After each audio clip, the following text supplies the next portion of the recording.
የአብይ አህመድ አገዛዝ ሌላ ዙር ቀጠሮ ይዟል። ከ6 ጊዜ በላይ ቀጠሮ የተሰጠባቸው ቀነ ገደብ ተቀምጦላቸው ፋኖን ጠራርገን እናጠፋለን የተባለላቸው ዘመቻዎች ተካሂደዋል።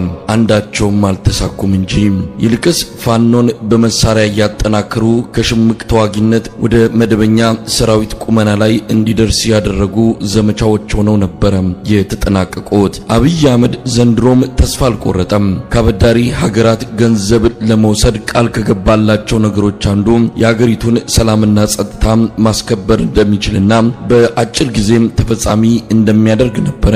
ሌላ ዙር በቀነ ገደብ የተቀመጠ ፋኖን የማጥፋት ዘመቻን እያዘጋጀ አበዳሪዎቹን 2 ወር ባልሞላ ጊዜ ውስጥ ጥይት የማይጮህባት አገር አደርጋታለሁ ሲል አስረግጦ ነገራቸው። እንግዲህ ይህን ቃሉን ለመፈጸም ጀነራሎቹን ባለፈው ሳምንት ሰብስቦ እስከ መስከረም 15 ፋኖን ካልደመሰሳችሁና ካላጠፋችሁ ቆፍራችሁ ቅበሩኝ ሲል መመሪያና ማስፈራሪያ ሰጥቷቸዋል። በተለያዩ የአማራ ክልል አካባቢዎች ካለፈው ሳምንት ጀምሮ በስፋትና በብዛት ሰራዊቱን ሲያስገባ እነዚያን የጨነገፉትንና ኪሳራ በኪሳራ ያደረጉትን ዘመቻዎቹን ይዘነጋቸው ይመስላል። በእርግጥ ፋኖ የአብይ አህመድ ሰራዊት ዘመቻ ሲከፍትበት በደስታ የሚያስተናግደው እንደሆነ ይናገራል። ምክንያቱ ደግሞ ተጨማሪ ስንቅና ትጥቅ የሚያገኝበት አጋጣሚ ስለሚፈጠርለት ነው።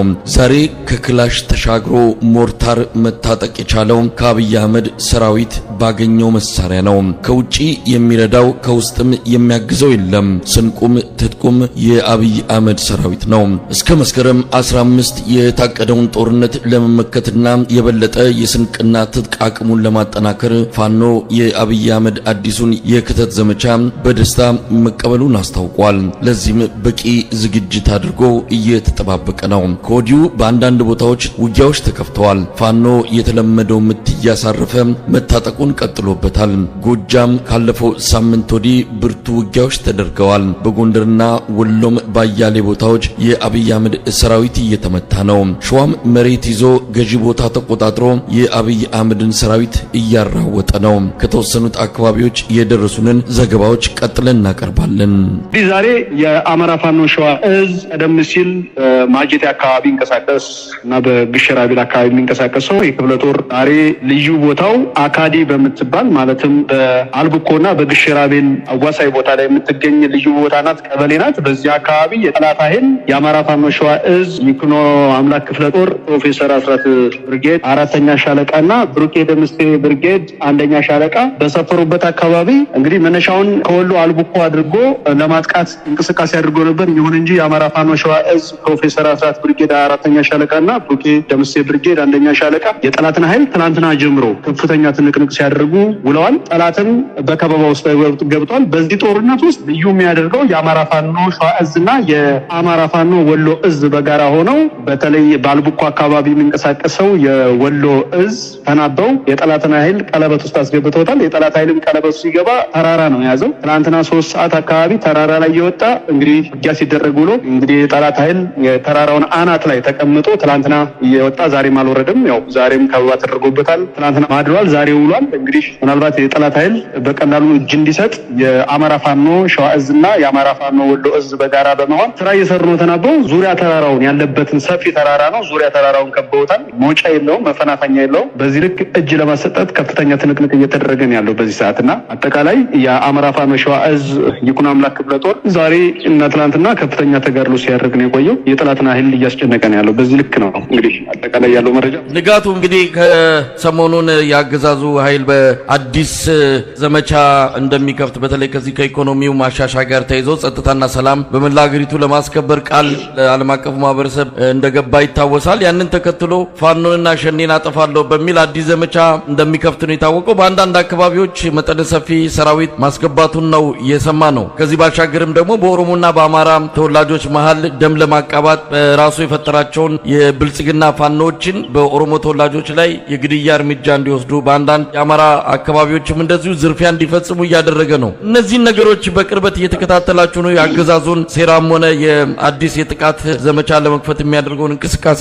እውነት ነው። እንግዲህ የአገዛዙ ኃይል ያው ግራ ገብቶታል። ሁሌም ቀን ገደብ እንዳስቀመጠ፣ ሁሌም እንግዲህ አቅጣጫዎችን እንዳስቀመጠ ነው። በተለይ የፋኖ ኃይሉን ቀኖችን በመቁረጥ እስከዚህ ቀን ድረስ እጅ አሰጣለሁ፣ እስከዚህ ቀን ድረስ እንዲያደርጋለሁ በሚል ዲስኩሩ ይታወቃል። ይህ ምናልባት ሽንፈት የወለደው ሀሳቡ ነው፣ ድንጋጤ የወለደበት ሀሳቡ ነው። ቅዠት ነው፣ አይሳካለትም።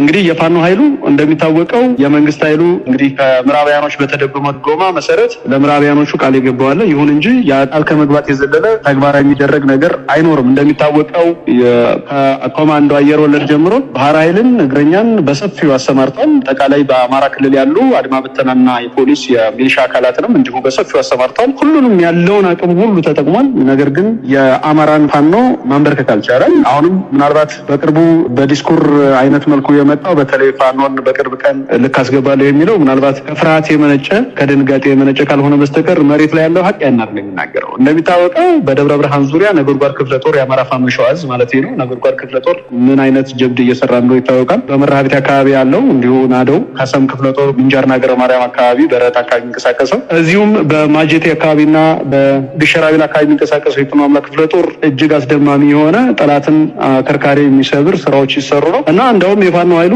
ተጠናክሮ የጠላትን ኃይል ሽባ እያደረገበት ያለበት ሁኔታ ነው ያለው። ምናልባት የመንግስት ዲስኩር ያው ሽንፈቱን የሚያሳይ ነው የሚሆነው። ሁሌ መንግስት ከቀነ ገደብ ከቆረጠ በመዳከም ላይ ያለ እንደሆነ እየነገረን ነው በግድምዳሜ ማለት ይቻላል። በዚህ ልክ ጠላት እየተመታ ነው። እንግዲህ የአማራ ፋኖ ሸዋ ዕዝ የጥኑ አምላክ ለጦር እጅግ በጣም አስደማሚ ስራ እየሰራ ነው። እንግዲህ ነገ ከነገ ወዲያ ደግሞ የምንጠብቀው ድል ይኖራል። ምናልባት ያን የተከበበ ኃይል ማርኮ ሊያሳየን ይችላል ብዬ ተስፋ አደርጋለሁ። ደግሞ ያ ይደረጋል። እዚህ መጠቃቃት ውስጥ ነው ያለ። ያው አዲስ አበባ ቅርብ የሆነውን ጫጫ ከተማን ሳይቀር በመቆጣጠር የተሰራውን ጀብድ ከዚህ በፊት በዘገባ ላይ ወጥተናል። አሁንም እዚሁ አካባቢ ማለት በማጀቴና ግሸራቤል አካባቢ እየተሰራ ያለውን ቅድም የገለጽኩት አጠቃላይ እንቅስቃሴ የእዙ ጥንካሬ ነው የሚያሳየው። በዚህ ልክ ጠላት ላይ ከፍተኛ ጫና እያሳደርን ያለ ነው ማለት ይቻላል። እንግዲህ በዚህ ሰሞን በተከታታይ ውጊያ ነበረ። እንደ ብርጌድ የጠላት ኃይል አለ የለም የሚለውን ኃይሉን ከተለያየ አቅጣጫ አምጥቶ እዚህ ባህር ዳር አስገብቶ እኛም ደግሞ ባህር ዳር ከተማን በከፊል ይዘን የምንገኝ ኃይሎች ነን። የአማራ ፋኖ የነጻነት ታጋይ ፋኖዎች ነን። እንደ ክፍለ ጦር የባህር ዳር ከተማ ዙሪያዋን ይዘናል፣ በከፊልም ይዘን ነው የምንገኘው። ይህንን ኃይል እንግዲህ የአንደኛ ክፍለ ጦርን ለመምታት እንደ ክፍለ ጦር በሁለት ብርጌዶች ነው ዙሪያውን አጥረን የያዝ ነው። የጣናው መብረቅ ብርጌድ የያዛቸው አካባቢዎች በተለይ የጠላትን ኃይል አከካሪቱን ለመምታት ምቹ ሁኔታ ነው ያለና ይህንንም በማሰብ ከተለያየ አቅጣጫ ሰብስቦ ያመጣውን ኦነጋዊ የመከላከያ ሰራዊት ነው ብሎ የሚጠራ የኦነጋዊ ወራሪ ኃይል ትናንትና ወዲያ በዚህ ወደኛ አካባቢ ማህበረሰቡ ላይ ገብቶ በተለያየ የገጠር ቀበሌዎች ገብቶ ማህበረሰቡን እየደበደበ የጦር መሳሪያዎችንን እየገፈፈ አዝመራዎቻቸውን እየሰባበረ እንደምኝታም እንደመቀመጫም ሲገለገል ሲውል ሲያድር ለእኛ ምቾት አልሰጠንም ነበርና ገበሬውን ያሰቃየብን ኃይል ደም መመለስ ስለነበረብን በፍጥነት መች ኃይላችንን አንቀሳቅሰን ወደ ባህር ዳር ከተማ አካባቢ ነው ያስገባ ነው። በተለምዶ መቶ ካብ ብሉ ተብሎ የሚጠራ የነሱ ካምፕ የሚገለገሉበት አለ። እዛ ጋር ነው የወሰድነው ኃይላችን። እሱን ኃይል ወስደን ከፍተኛ የሆነ በጠላት ላይ ኪሳራ አድርሰን ከ30 በላይ ሙት ወደ 47 ገደማ ቁስለኛ አድርገነው ነው ወጣ ነው። ከኛ ከጣናው መብረቅ ብርጌድ አንዳችም ከሻለቆች አውጣጠን መች ኃይል ያዘጋጀነው አንዳችም ምንም አይነት ቁስለትም ይሆን ምንም አይነት አደጋ ሳይደርስብን በሰላም ወጣናል ማለት ነው። ይህ እንዲህ እንዳለ በዛሬው ዕለት ጧት ላይም እንዲሁ ውጊያ ነበረና መሸንቲ ከተማ ወጣ ብሎ በሚገኝ ቦታ ላይ ያው እኛ እንታወቃለን የአማራ ፋኖ ቁጥር ቅንሶ የጠላትን ኃይል መደምሰስ የምንችልበት ልዩ የሆነ ተሰቆም ብቃቱም አለን። የጠላት ኃይል በተለያየ ቦታ በርከት ያለ ኃይሉን እዚህኛ አካባቢ ጣናው መብረቅ ብርጌድ ለማፈናፈፍ መጥቶ እኛም ደግሞ ምላሽ መስጠት ስለነበረብን አስርገን አስገብተን በርከት ያለ ኃይሉን በተመሳሳይ ደምስሰን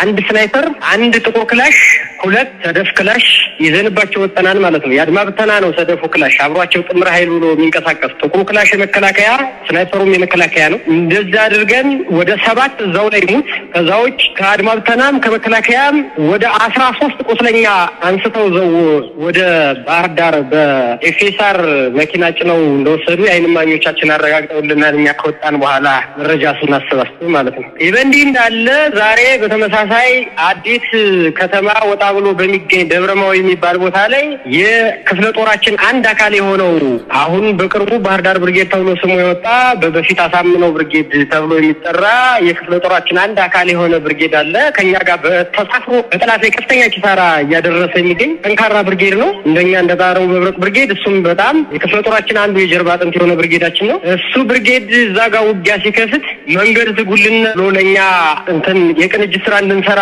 ትስስር እንድንፈጥር አቅጣጫ ተለዋወጥን። የኛ የቅንባባ ሻለቃ ወይም 5ኛ ሻለቃ የምትባል እዛ ከባህር ዳር ከተማ ወደ አዴት የሚወስደው ጥቁር አስፓልት መቀመጫዋ ቅንባባ የምትባል አነስተኛ ከተማ ላይ ስለነበረ ሁሏንም የሻለቃዋን አካል አሰልፈን ስንጠባበቀው ቆየን። ከባህር ዳር ተጭኖ ለዛኛው ሲደበደብ የአዴት የአሳምነው ብርጌድ እና አጠቃላይ በክፍለ ጦር ደረጃ ሁለቱ የአሳምነው ብርጌድ እና ይሄ የባህር ዳር ብርጌድ ወይም በቅርቡ የአዴቱ ሻለቃ ንሙት ተብሎ የተሰየመው ብርጌድ ጋራ በጋራ ሆኖ ያንን ደብረማዊ ላይ የተቀመጠን ኃይል ሲመቱ ይሄኛው ለዛኛው ለመድረስ ከባህር ዳር ከተማ በ5 ወራል ተጭኖ ሲንቀሳቀስ የነበረን ኃይል የኛ የአማራ ፋኖ በጎጃም አንደኛ ክፍለ ጦር የጣናው መብረቅ ብርጌድ የ5ኛ ሻለቃ ወይም ቅንባባ ሻለቃ በደፈጣ ከ5 ወራል 3 ወራል ያለምንም እዛው ላይ እንክት ስታደርገው 2 ወራል ላይ ያለው ለማምለጥ ችሏል ማለት ነው። ሮጦ ወደ ባህር ዳር ወደ መጣበት ተመልሶ ነፍስ ውጭ ነፍስ ግብ እያለ ነፍሱን ለጊዜውም ቢሆን አትርፎ ያሃ 3ቱን ወራል ላይ የተጫነው ግን ሙሉ በሙሉ ተደምስሶ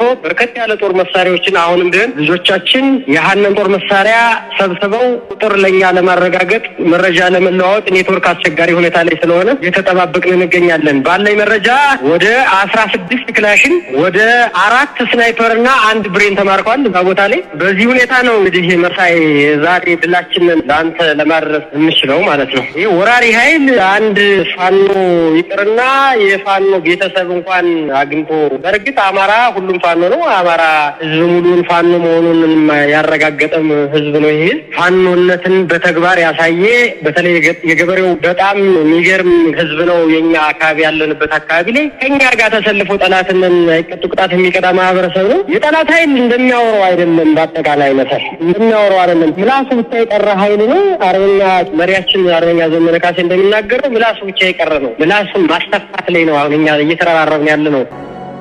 እንግዲህ 59ኛና 23ኛ ክፍለ ጦር ተደቁሰው የወጡበት የቋሪት ወረዳ አሁን ደግሞ ሌላ የደቡብ እዝ አምጥቶ ለማስገባት ሙከራ እያደረገ ነው። 3 ቀናችን ነው እንግዲህ ክንዳቸው የሚያቃጥለው የገረመው ወንዳውቅ ልጆች አናስገባም በሚል ተናንቀው ከህዝባቸው ጋር ሆኖ ማለት ነው። ህዝቡ በጥሩምባ በፍኖተ ሰላም አቅጣጫና በሰከላ አቅጣጫ ነው ቋሪትን ለመያዝ ሙከራ እያደረገ ያለው። በጣም በሚገርም ሁኔታ ብረት ለበስ ታንክ ሬሳ ለመውሰድ ከፍኖተ ሰላም አቅጣጫ በቀን ከ4 ጊዜ በላይ ነው የሚመላለስ። ሲታፈን ባቸውም እንዲሁ በቀን እየተመላለሰ በብረት ለበስ ታንክ የታፈነውን ሰራዊት እያስወጣ እንደገና እያስቀመጣቸው ይሄዳል ማለት ነው። እና ትንቅንቅ ውስጥ ነው ያለው። ምክንያቱም ለነጻነት የሚታገል ህዝብ ሽንፈት የሚባል አያውቅም። የብርሃኑ ጁላ ጦርም እንደፈለገ እየተበተነ ነው። በዚህ ውጃ በጣም የገረመኝ መሳይ በጣም የገረመኝ ከ15 ጊዜ በላይ አንድን ከተማ በቢኤም ወረው ለማፍረስ ለማውደም ህዝቡን ተስፋ ለማስቆረጥ ልክ በዚህ በሩቅ ምስራቅ ሀገሮች እንደምናየው አይነት ማስወንጨፍ ከፍኖተ ሰላም ከዞን ዋና ከተማ ሆኖ ወደ ቋሪት ገነታ ወደ ምትባል ከተማ